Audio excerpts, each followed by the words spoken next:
Hello good morning student.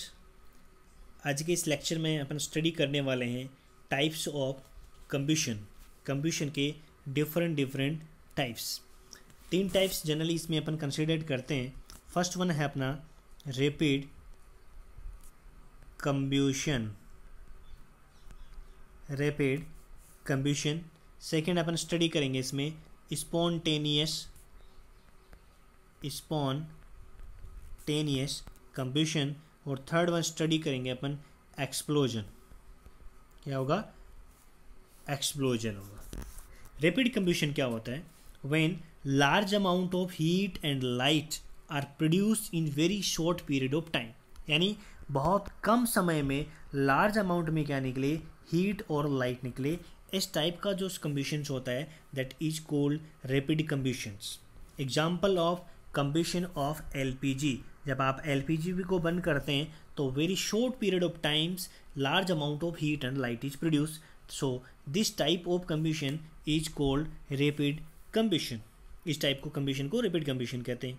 Second है spontaneous combustion. When a material suddenly burst into flame, अचानक flames में burst होता है without the application of any apparent cause, यानी कोई भी बिना कारण के, कोई भी हीट एनर्जी प्रोवाइड किए बिना अचानक सडन जो चेंजेज होते हैं और वो बर्स्ट होकर के फ्लेम प्रोड्यूस करता है, हीट प्रोड्यूस करता है। So this type of combustion is known as spontaneous combustion. Example of white phosphorus. White phosphorus जो होता है वो एयर की प्रेजेंस में रूम टेम्परेचर के ऊपर बिना एप्लीकेशन हीट के ही क्या करता है? बर्न करने लग जाता है। यानी अपन कह सकते हैं इन्फ्लेमेबल सब्सटेंस होता है, इसका इग्निशन टेम्परेचर बहुत कम होता है तो रूम टेम्परेचर में वो क्या कर लेता है? आग पकड़ लेता है, फायर को कैच कर लेता है। So this type of combustion is called spontaneous combustion. Third one अपना आता है एक्सप्लोजन। एक्सप्लोजन में क्या होता है? When a material burst by sudden release of heat, light and sound. ध्यान से सुने, क्या निकलती है?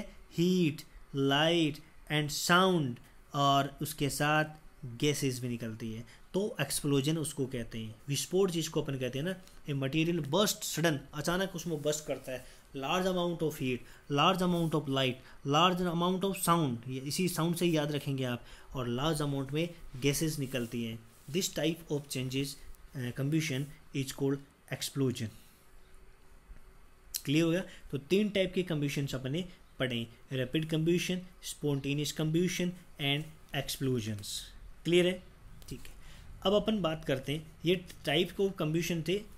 अब अपन टाइप ऑफ कंब्यूशंस और पढ़ेंगे जिसमें डिपेंड करेगा कि वो कंब्यूशन किस टाइप का है, यानी वो जो आपका कंब्यूस्टिबल सब्सटेंस है वो कंप्लीटली बर्न करता है या इनकम्प्लीटली बर्न करता है। तो इसके बेस पे भी अपन दो कैटेगरीज बना देते हैं। फर्स्ट वन है अपना कंप्लीट कंब्यूशन, सेकेंड वन अपन पढ़ेंगे इनकम्प्लीट कंब्यूशन। कंप्लीट कंब्यूशन क्या होता है? When combustion takes place in excess surplus of oxygen, sufficient amount of oxygen. When sufficient amount of oxygen will be there, this type of combustion is known as complete combustion.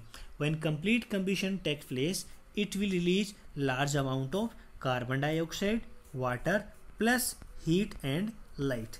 यानी main चीज़ अपना ये है, जब complete कंब्यूशन होता है तो gases जो निकलती है वो कार्बन डाइऑक्साइड निकलती है और लार्ज अमाउंट में हीट एंड लाइट निकलता है। लेकिन इसका जस्ट ऑपोजिट होता है इनकम्प्लीट कंब्यूशन, जब सफिशिएंट अमाउंट में ऑक्सीजन अवेलेबल नहीं होती है, या अपन कह सकते हैं कि लिमिटेड अमाउंट में ऑक्सीजन अवेलेबल होती है, तो वहाँ CO2 जो बन रही थी उसके कंपैरिजन में यहाँ पे कार्बन मोनोऑक्साइड गैस बनेगी, जो भी कार्बन डाइऑक्साइड के कंपैरिजन में बहुत हार्मफुल होती है। ठीक है। हीट एंड लाइट इसमें भी निकलेगी लेकिन बहुत कम निकलेगी, यानी एनर्जी कम का प्रोडक्शन होगा, और यहाँ पे ब्लैक कलर के पार्टिकल्स बनना स्टार्ट हो जाएंगे जिसको अपन सूट कहते हैं, है ना। ये इनकम्प्लीट कंब्यूशन के अंदर होता है। बात समझ में आ गई होगी कंप्लीट कंब्यूशन और इनकम्प्लीट कंब्यूशन में क्या क्या डिफरेंसेस होते हैं। अब अपन बात करते हैं कि कोई भी एक सब्सटेंसेस है वो कंब्यूस्ट करता है, यानी बर्न करता है, या अपन कह सकते हैं कि फायर प्रोड्यूस करता है, तो क्या क्या कंडीशंस हैं, ऐसी कौन कौन सी तीन कंडीशंस हैं जो ज़रूरी हैं। वो तीन कंडीशन यदि उनमें से एक भी एब्सेंट होती है या फिर एक भी चीज़ नहीं होती है तो वो सब्सटेंस बर्न नहीं कर सकता है। तो 3 कंडीशन अपन लिखेंगे। फर्स्ट है आपका जो सब्सटेंस है वही कंब्यूस्टिबल सब्सटेंस होना चाहिए। आपका जो सब्सटेंस है ना वो कंब्यूस्टिबल सब्सटेंस होना चाहिए। जैसे आपका पेपर हो सकता है वहाँ पे, अब वहाँ पे आप सारी चीज़ अप्लाई कर रहे हो है ना, और वहाँ पे आपने सेंड ले लिया तो वो बर्न नहीं करेगा। तो फर्स्ट कंडीशन क्या है, the substance should be combustible substance. Second condition क्या होनी चाहिए, सपोर्टर वहाँ पे अवेलेबल होना चाहिए, प्रेजेंस ऑफ सपोर्टर। सपोर्टर का मीनिंग है कि सपोर्ट करने वाली गैस, यानी वहाँ पे ऑक्सीजन की गैस की अवेलेबिलिटी होनी चाहिए। थर्ड चीज़ क्या है, उसको कम से कम इतना गर्म अपन को करना चाहिए कि वो कहाँ तक पहुँच जाए, इग्निशन टेम्परेचर तक पहुँच जाए, यानी वो लोवेस्ट टेम्परेचर जितना उसको रिक्वायरमेंट है उतना यदि पहुँचेगा तभी वो क्या करेगा, फायर को कैच करेगा। तो कोई भी कंडीशन, जो 3 कंडीशन है कंब्यूशन के लिए, first one is combustible substances, second one presence of oxygen, and third one attainment of the ignition temperature, यानी वो सब्सटेंस है वो इतना हीट होना चाहिए कि इग्निशन टेम्परेचर तक पहुँचे, उसके बाद में वो क्या करेगा, बर्न करना स्टार्ट कर देगा। तो ये कंडीशंस देखी अपन ने कि एक को सब्सटेंस है वो बर्न कर सकता है या नहीं कर सकता है। अब इसकी जस्ट ऑपोजिट चीज़ अपन देखेंगे कि एक्सटिंग्विशिंग ए फायर, क्योंकि आग यदि जल रही है तो उसको बुझाना भी अपन को पड़ता है, कई बार रिक्वायरमेंट होती है, आग लग जाती है, यानी एक्सटिंग्विशिंग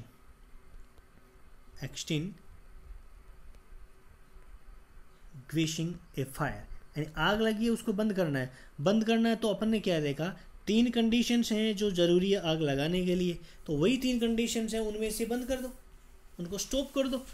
अब फर्स्ट कंडीशन अपन ने क्या देखी थी बताओ, प्रेजेंस ऑफ कंब्यूस्टिबल सब्सटेंसेस, तो इसको तो अपन कंब्यूस्टिबल सब्सटेंसेस उसको तो नहीं कर सकते ना, तो अपन क्या कर सकते हैं, उसकी सप्लाई बंद कर सकते हैं, सप्लाई को रोक दो, आग लगी हुई है ना, तो उसकी सप्लाई को रोक दो, stopping the supply of the fuels, ठीक है।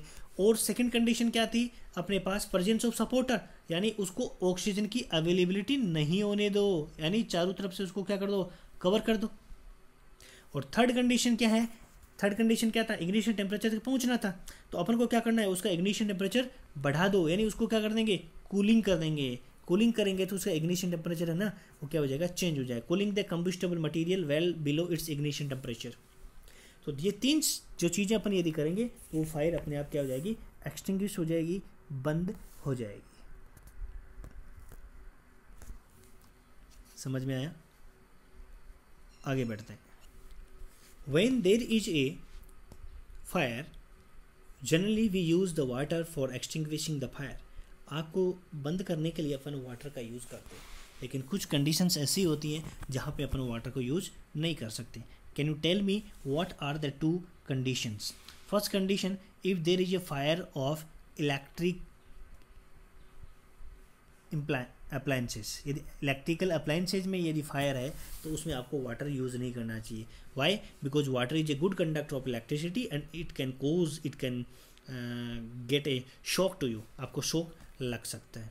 सेकंड क्या होता है, यदि पेट्रोल डीजल केरोसिन से यदि आग लगी है, फायर हुई है, तो उसमें भी आपको वाटर यूज़ नहीं करना चाहिए, because this substances are lighter than water, यानी ये वाटर है वो तो आपका नीचे रहेगा और पेट्रोल डीजल आपका ऊपर रहेगा, क्योंकि ये तो लाइट होता है और वाटर हैवी होता है, नीचे चले जाता है, तो ये ऊपर ऊपर क्या करते रहेंगे, बर्न करते रहेंगे। आप कितना ही पानी डालो वो पानी नीचे चला जाएगा, उसका कोई भी मीनिंग नहीं रहेगा। तो फिर इसके लिए अपन को क्या करना चाहिए, इसके लिए अपन को वही करना चाहिए कि एक तो इसका क्या करते हैं, इसको कवर कर दिया जाए, है ना। तो कवर करने के लिए यानी ऑक्सीजन की जो सप्लाई है ना, उसको क्या करना है, माइनस करना है, उसको कम करना है। तो इसके लिए अपन क्या करेंगे, यहाँ पे कार्बन डाइऑक्साइड को अवेलेबल करवाएंगे। कार्बन डाइऑक्साइड को अवेलेबल करवाएंगे तो इसके लिए क्या होता है, कार्बन डाइऑक्साइड को एक सिलेंडर के अंदर हाई प्रेशर के साथ में उसको लिक्विड में कन्वर्ट करके उसके अंदर डाल दिया जाता है, और जैसे ही वो बाहर आती है तो प्रेशर कम हो जाएगा, तो प्रेशर कम होने की वजह से वो वापस किस में कन्वर्ट हो जाएगी, गैस में कन्वर्ट होगी। गैस में कन्वर्ट होगी तो वो एक्सपेंड हो जाएगी, फैल जाएगी, चारों तरफ फैलेगी और एक एरिया को पूरा को कवर कर लेगी, ऑक्सीजन की सप्लाई नहीं होगी और आपकी जो फायर है वो एक्सटिंग्विश हो जाएगी। इसके लिए अपन एक soda acid type of fire extinguisher upon use करते हैं, जिसके अंदर मोस्टली सल्फ्यूरिक एसिड और सोडियम बाइकार्बोनेट सॉल्यूशंस इसके अंदर होता है, जो फायर को एक्सटिंग्विश करने में यूज़ किया जाता है। इसकी क्या स्ट्रक्चर्स होती है, कैसे होती है, चलो देखते हैं। ये अपने सामने जो डायग्राम दिख रहा है ये सोडा एसिड फायर एक्सटिंग्विशर का है। जिसमें बोतल लगी हुई है। एक ये छोटी स्मॉल बोतल्स है, ठीक है। इस बोतल के अंदर सल्फ्यूरिक एसिड है, H2SO4 है। एक नीचे आपको दिख रही है बड़ा कंटेनर है जिसमें सोडियम बाइकार्बोनेट सॉल्यूशंस है। इसके ऊपर एक नॉब लगी हुई होती है। जब कभी भी फायर होती है तो इस नॉब को अपन घुमाते हैं, ये ब्रेक हो जाती है। इस ब्रेक होने की वजह से ये ग्लास बोतल है, ये भी ब्रेक हो जाती है और आपका sulphuric acid plus sodium bicarbonate दोनों मिक्स हो जाते हैं, केमिकल रिएक्शंस होती है और यहाँ से कार्बन डाइऑक्साइड गैस प्रोड्यूस होती है। और यही कार्बन डाइऑक्साइड गैस क्या आती है, बाहर आती है इस नॉब के थ्रू और फायर को एक्सटिंग्विश कर देती है। तो ये फायर को एक्सटिंग्विश करने के लिए soda acid fire extinguisher generally अपन यूज करते हैं। तो इस लेक्चर के अंदर अपन ने क्या देखा कि टाइप्स ऑफ कंब्यूशंस अपन ने पढ़े, rapid combustion, spontaneous कंब्यूशन, explosions, right.